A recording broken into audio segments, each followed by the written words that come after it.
Alright, day 12. Now, today we're going to be talking about why to buy property investments. Well, property in general. Now, why do we go through all the effort of getting finance, looking at properties, running the numbers, doing renovations, going through the stress of having debt?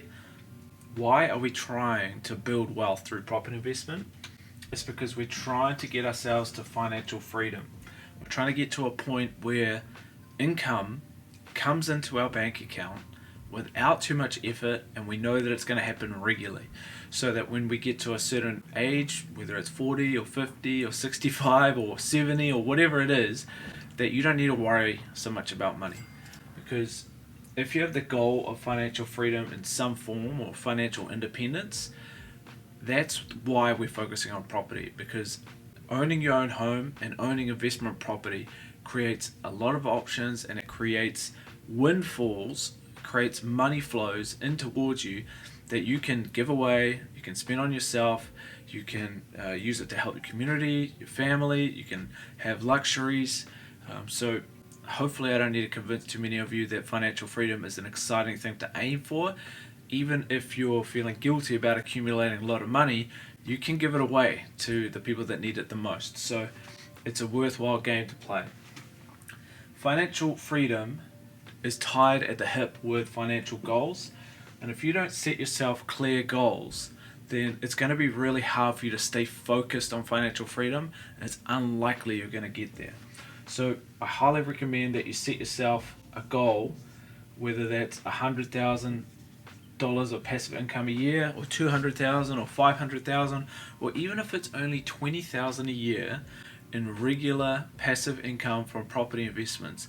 It's good to set that goal, go through the numbers with an advisor, and assess actually how much property do I need to own, how much mortgage debt is it going to be required, where's the surplus going to come from. It's good to understand those numbers, because even if you get 20,000 of extra income a year when you do stop working, or when your income slows down, that's going to make a massive difference over and above any pension or superannuation you're going to get, especially because you can't always rely on the government being able to pay that. So financial freedom helps free you from worries, anxieties, stress, embarrassment about not having enough money. It helps you be able to share, and it gives you independence to be able to spend your time on doing the things you want to do.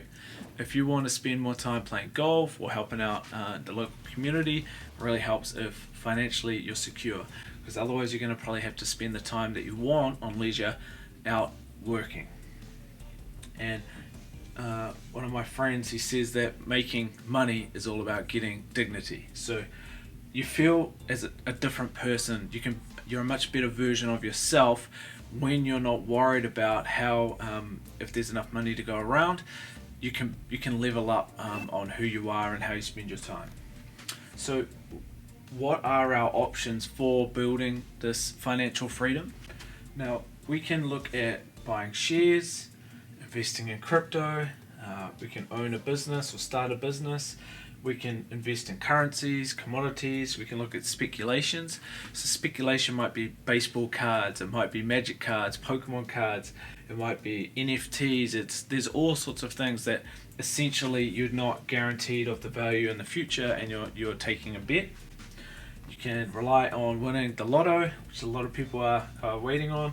You can work harder, you can work longer. There's a lot of people with second job like Uber. You can do that for the short term, but you don't want to be doing that in your 60s and 70s if you can avoid that now. Or you can look at real estate. And I say or, but I mean and. Like, you can combine all these strategies and you can weight your investment options appropriately. But if you're using real estate, you're avoiding the two big challenges that come with all of these options is time and money.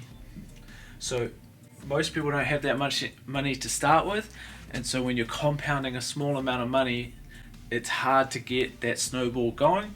And time, a lot of these things have time commitment, and they take a bit of time to work. Unless you get really lucky on some of these things, you're probably in for a 10 to 20 year ride. So it can get frustrating. You've got to stay focused in on that path. So the alternatives you have if you're not doing these options, and especially if you're not doing real estate, you've got to ask yourself, what am I doing that's gonna get me to my financial freedom, to help me reach my financial goals? Because if you don't have one of these working in your favor in it like a marvelous way, then what are you gonna do? So you have to pick one. And most people, especially people that don't have a business, they're going to end up having to rely on real estate. And the reason for that is because you're able to leverage, and real estate is safer, more reliable when all things have constant investment. You can use other people's money.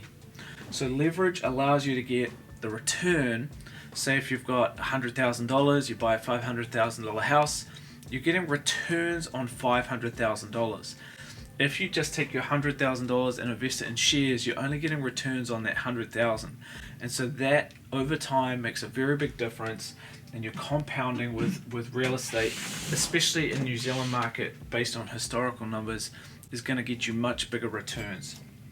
So you might put your money into real estate, you might work a little bit harder, start a side business, and then if there's any spare money, you can put it into shares, combining these strategies. And why are we doing this? Why are we spending our surplus income on investments instead of lifestyle? It's because ultimately we want to get to financial freedom. It's going to be a bit of sacrifice for 5, 10, 15, 20 years. But ultimately the reason we're sacrificing is so that after that 20 years we don't have to work. And if you don't do this sacrifice now, then you're going to have to keep working. So it's your choice. You can work for 20 years and stay focused, or you can work for 40 years and enjoy everything marginally. But I think getting to the financial freedom aspect means a lot more enjoyment, a lot more fulfillment, and you get your time and your freedom back when you have financial freedom. So if you've got any questions about how to reach financial freedom, or why we're buying investment property, and about these options, let us know in the comments below.